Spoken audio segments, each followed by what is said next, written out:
The underground gym in São Paulo was packed with fighters. It was a Friday night in 2019, and everyone had gathered for what they called open mat wars, where martial artists from different disciplines came to test their skills. The air smelled of sweat and liniment oil, and the sound of fists hitting heavy bags echoed through the converted warehouse. Miguel Santos adjusted his gym bag in the corner. The 28-year-old Filipino had been in Brazil for 3 weeks, training and teaching Arnis at a small academy in the city's outskirts. Tonight, he'd been invited to demonstrate Filipino martial arts to some of the best fighters in São Paulo. "Hey, look at this," a voice called out mockingly. The Filipino brought his little sticks. Laughter erupted from a group near the cage. At the center stood Rodrigo Silva, 6'2", 215 lbs of Brazilian Jiu-Jitsu excellence. They called him the Anaconda because once he wrapped around you, escape was impossible. 13 professional MMA fights, 13 wins, 10 submissions, 0 losses. Rodrigo walked toward Miguel, his championship belt tattoo visible on his massive shoulder. "What are those, drumsticks? You going to play us a song before we train?" Miguel pulled out 2 rattan sticks from his bag. "These are training tools for Arnis Filipino martial arts. I was invited to Filipino martial arts." Rodrigo cut him off, his voice dripping with condescension. "Bro, we're past that old school stuff. This is 2019. Brazilian Jiu-Jitsu changed everything. We proved that real fighting happens on the ground. Your stick routines might look cool on YouTube, but in a real fight..."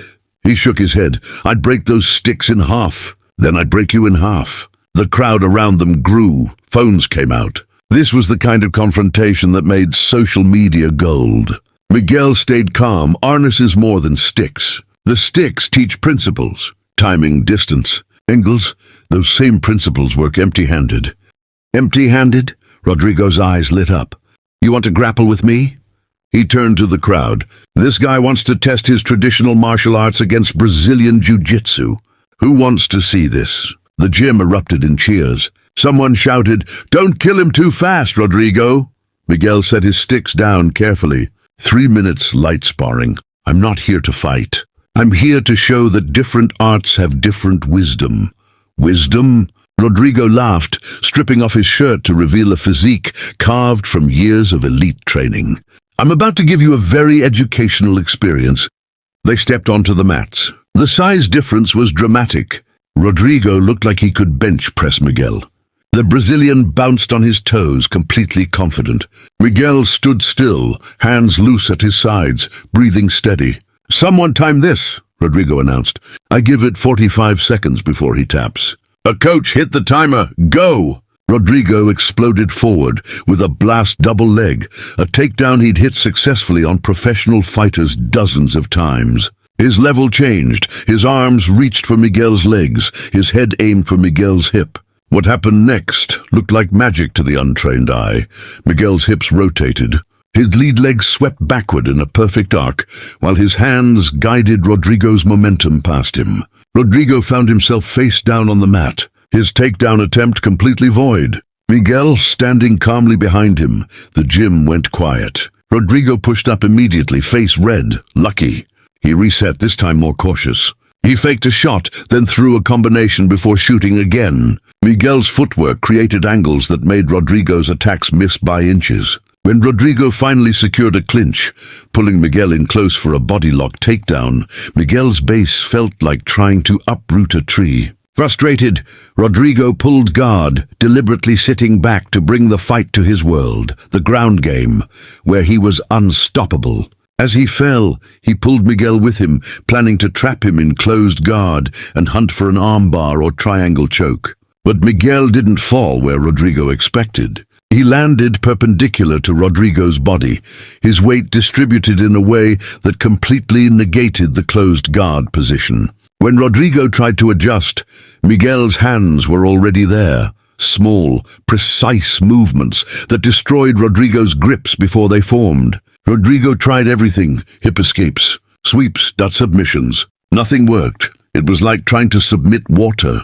Every technique he attempted, Miguel neutralized with minimal effort, using angles and weight distribution Rodrigo had never encountered.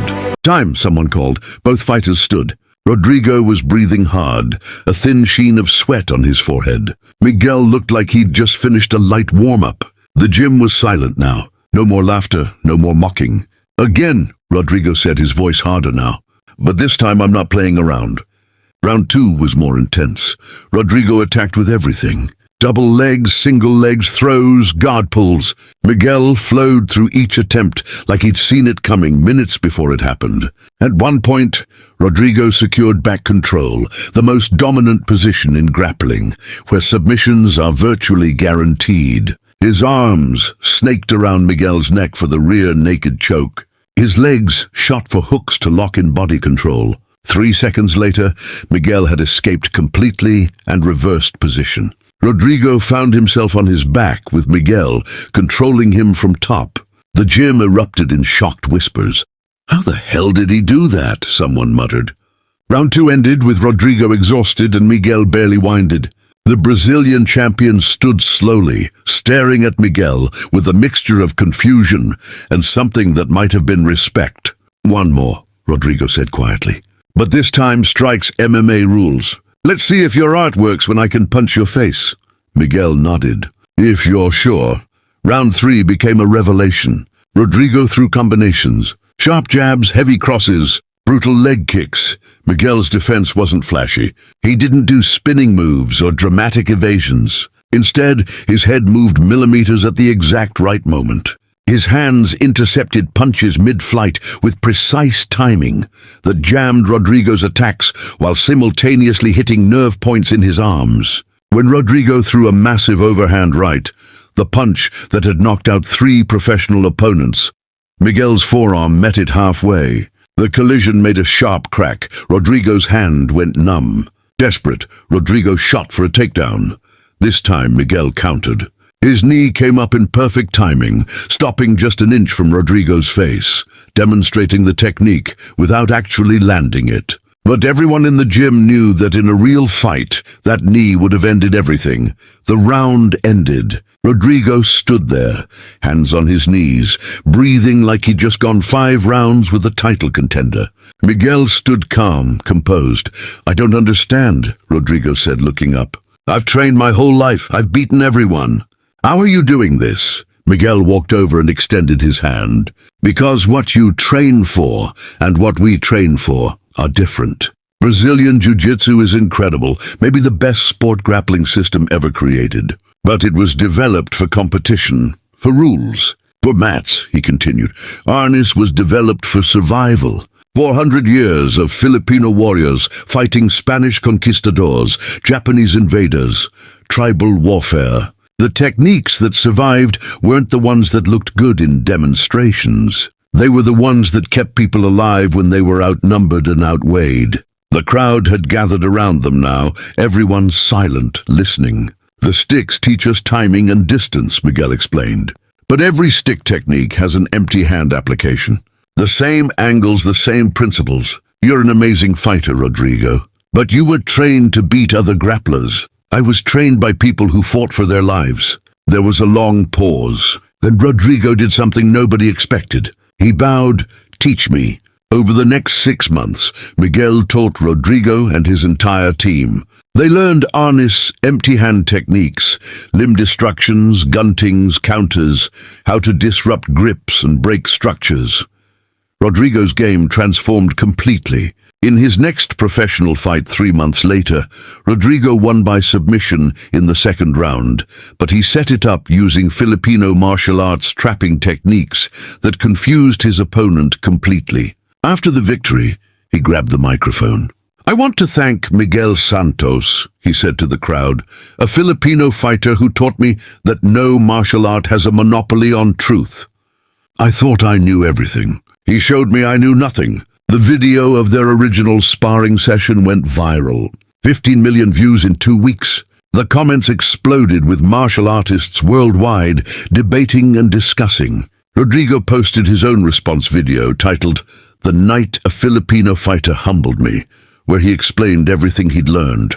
Today, Rodrigo runs a gym in São Paulo that prominently displays both the Brazilian flag and the Philippine flag. He teaches a hybrid system combining Brazilian Jiu-Jitsu with Filipino martial arts principles. His gym is called Anaconda and Warrior, the warrior representing Filipino martial arts. When asked about that night, Rodrigo always says the same thing. I thought I was going to embarrass him. Instead, he gave me the greatest gift, humility and knowledge. That's what real martial arts is about.